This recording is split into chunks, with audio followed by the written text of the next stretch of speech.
No, it's about, are you a mother? Can you bear us children? That's all, like, you are put on this earth to do.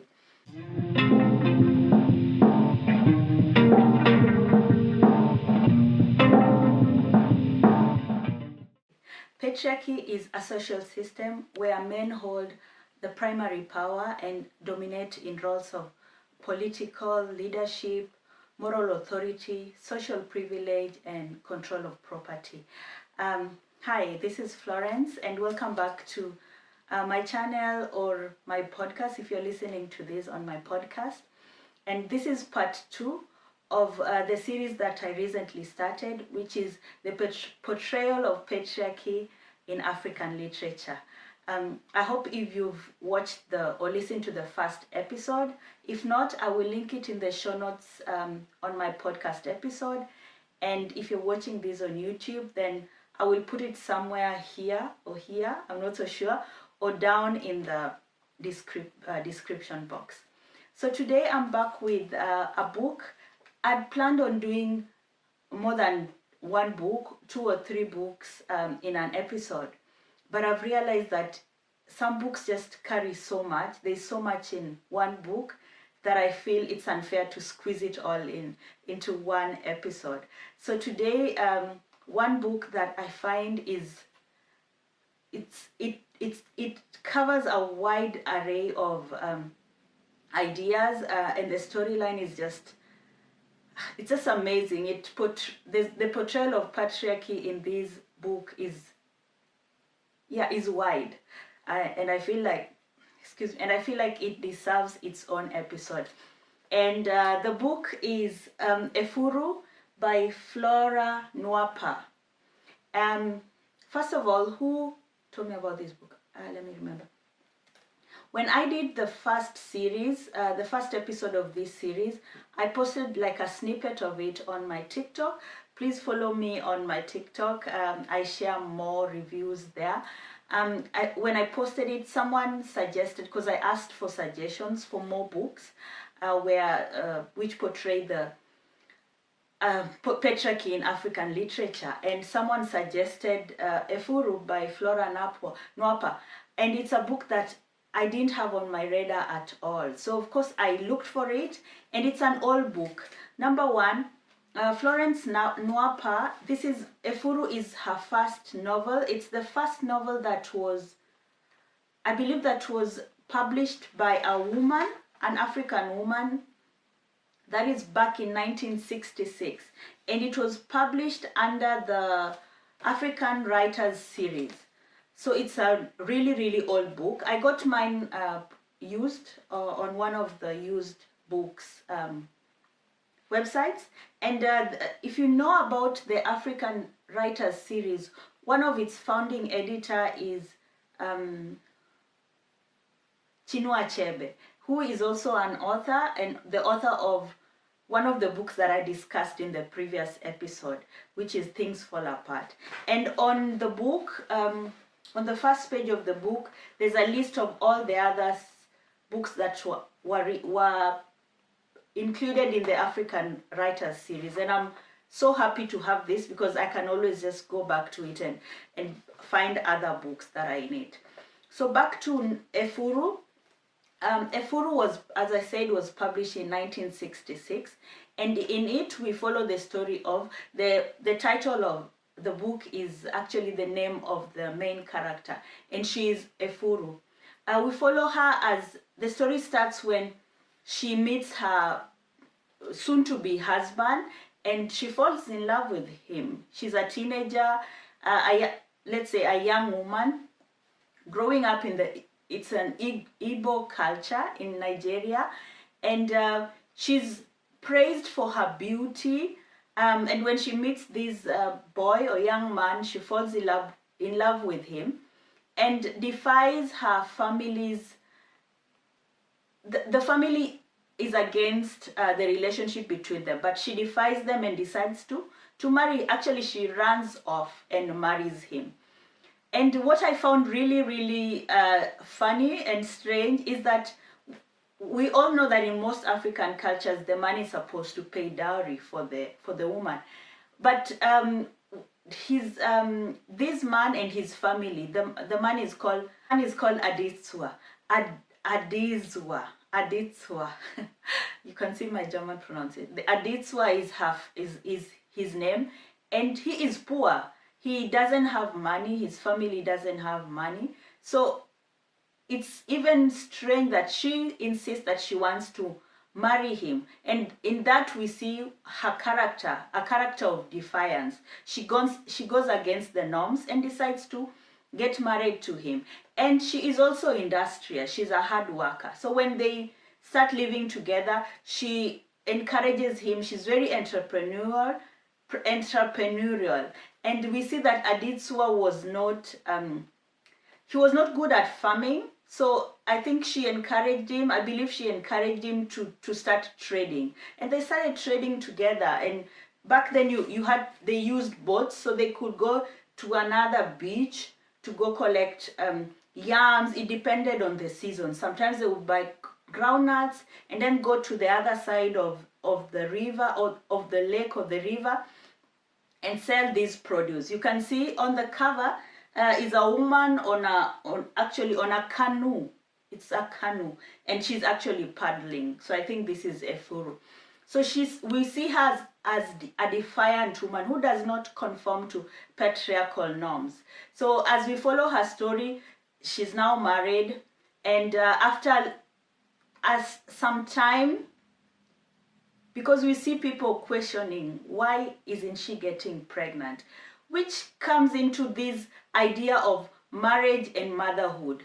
We see that it's something that is in the book. We follow throughout the whole book.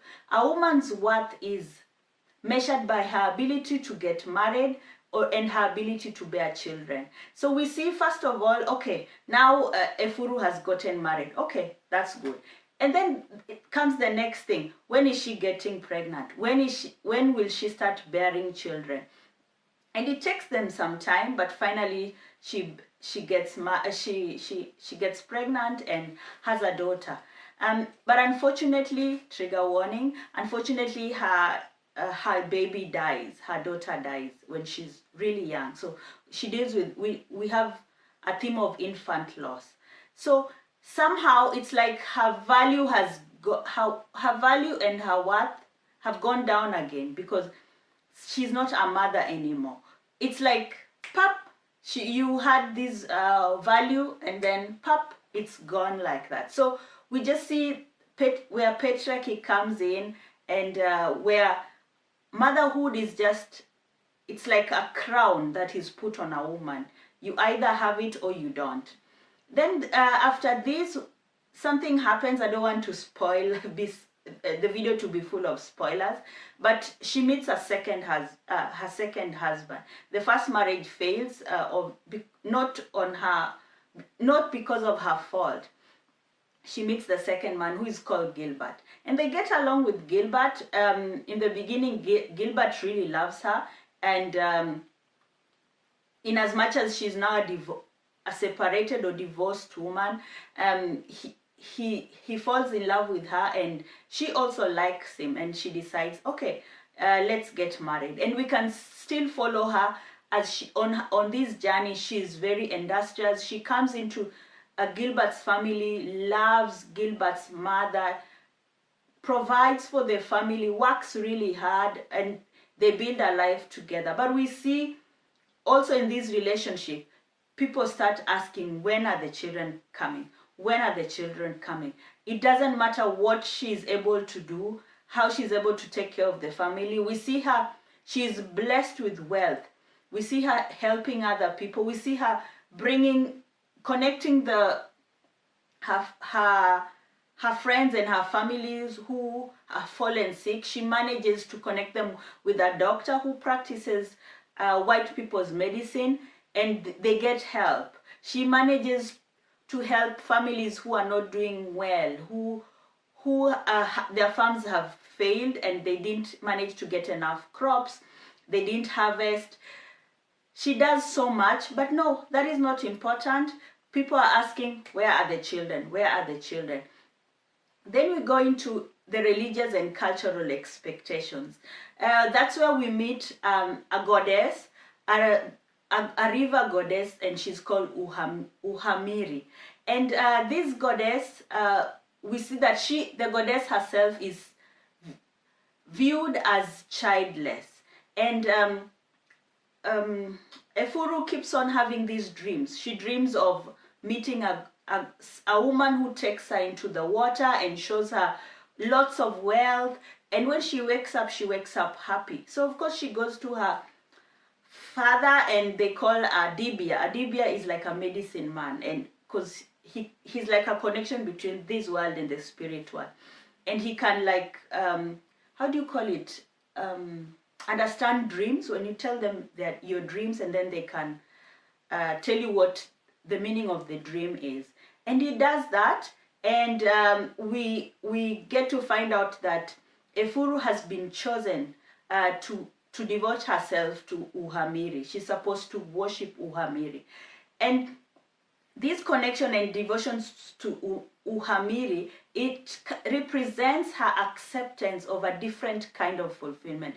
Because when you worship Uhamiri, there are certain days, sacrifices you need to do. There are certain days when you do these sacrifices that you're not supposed to have relations with your husband. You are kind of like, you're supposed to dedicate yourself to this goddess. And when you do that, you're blessed with richness. That's wrong. You're blessed with wealth. You're blessed with wealth. My English is terrible. You're blessed with wealth. And she accepts this. And you can see that when she sleeps, when she wakes up after these dreams, she is happy. Despite of having really not a nice relationship with her husband at that time. But when she has these dreams, she wakes up happy. And this shows, like, from this defiance, there's a different kind of fulfillment that Efuru gets, which values independence and personal success over the traditional female roles. And that is something that I'm here for, because let's just say there's just no one path to fulfillment as a woman or as someone existing in a female body. You can choose to have children and be happy. You can choose to not have children and be happy. You can choose to have children and be wealthy and be happy. You can choose to not have children and be wealthy. The choice is yours. I think society, and especially patriarchy's role into our lives, and their like interpretation, they're like, no, there's only one way that you can be fulfilled as a woman as per our definition. So it's them deciding, okay, this is how a woman is supposed to be happy. This is the joy that comes with being a woman. You have to be married, you have to be a mother. Nothing else. You're not supposed to do anything else. And I just love how through Efuru, we see that there's joy in other things. There's joy in choosing a different path. We can see there are also portrayals of other women in the book. We have Ajanupu, who is the sister to Efuru's mother-in-law. She's of an older generation. So, of course, she holds on to the traditional norms. She's also part of patriarchy. And that we can also see in society, where there are women who have ingested patriarchy so much that they become agents of patriarchy. Like, it has been done to them, and so they do it to other women too. Patriarchy, but done also by women or people living in female bodies. So that also is there. We also have other women like Nwosu's wife. We see Ogene. There are women who also are faced with these struggles. They struggle because of patriarchy, but they just don't have it in them to defy it. So I love that in this book, we see all different women, how they're affected by patriarchy, but we see the choices they make. Like Efuru defying, we see Ajanupu continuing internalizing patriarchy and also like enforcing it on other women. We see the other women who are portrayed as weak, who go along with the expectations of patriarchy. I just love how this book just gave us different and we see through the experience of these characters, the author of Flora Nwapa, she critiques the patriarchal system by highlighting its limitations and the pain that it causes women who do not conform to its norms or its expectations, because we see these other 2 or 3 women really struggling. They bend down to their husband's will. You know, we see Ajanupu always trying to encourage Efuru when Efuru is done with her husband and she feels like, no, I can't take this anymore. We see Ajanupu always encouraging her, please wait, don't make any decisions in haste. Let's wait for your husband to come up. Don't listen to your heart. What will people say, you know? So, and then we see the other 2 women. One woman, the husband is decides after they've harvested and they borrowed some money, instead of taking some of the money that they get from the harvest to pay back the loan that they got, they don't. He decides to take like a title. He spends money on celebrating, and in the end the money is gone and they don't have any money to reinvest into their farming. And the wife is like, I told you, remember when I told you about...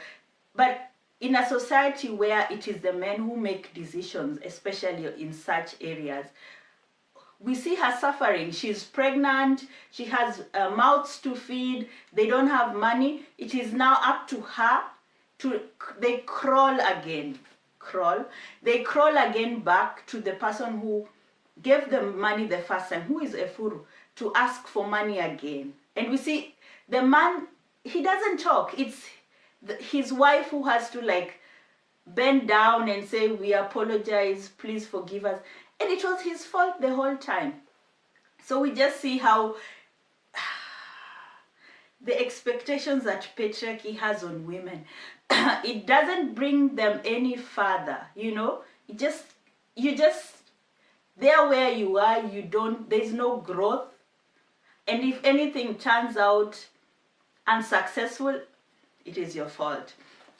And we see that from Efuru's story, it shows that even when women achieve success and respect in different areas of their life, they are still bound by these societal expectations that is tied to their gender as women. You see, Nwapa just shows this is a system that just wants things to go in one way.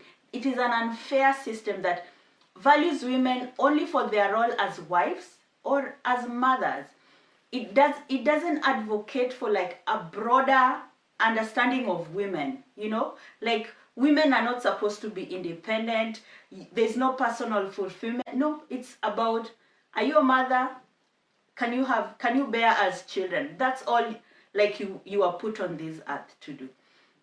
And even as Efuru, she's successful in other things. She's a businesswoman. She's an amazing person who in the society, people love her. We read in the book where when people describe her, she's beautiful, she's generous, she gives to her neighbors, she gives to people who need help.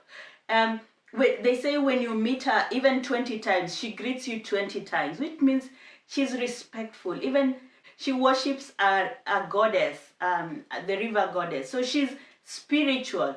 But at the end of the day, yeah, we appreciate that, we love that for you, but are you married? Do you have children? That's a patriarchy for you. And in conclusion, I would say that this book is a powerful exploration of the ways that African culture and the way it shapes the traditional Igbo society.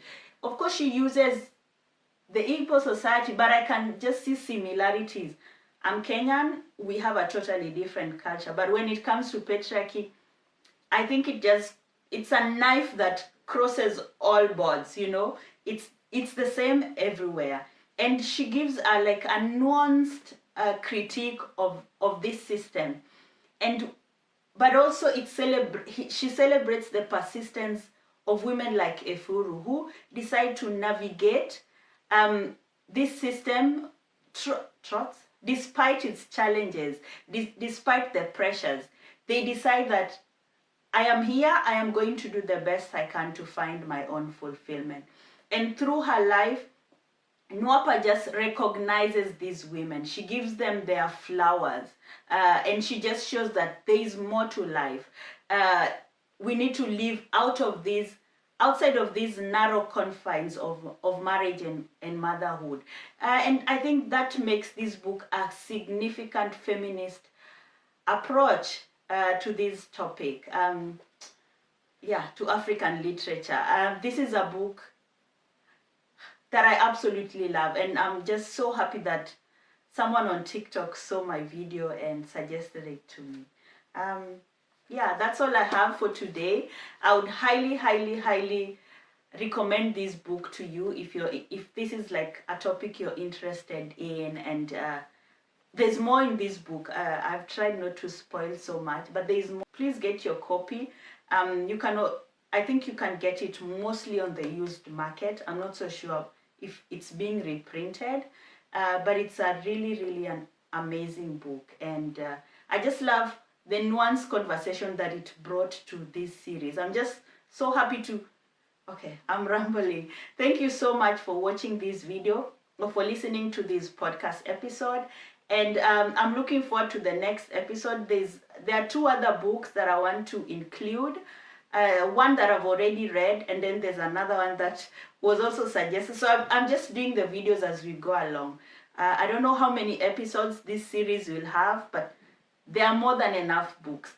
There are more than enough. There's a lot in the African literature that has to deal with patriarchy that I think is a needed conversation.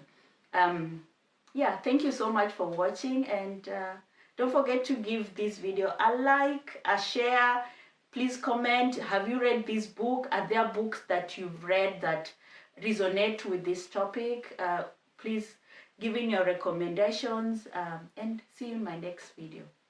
Thank you. Bye-bye.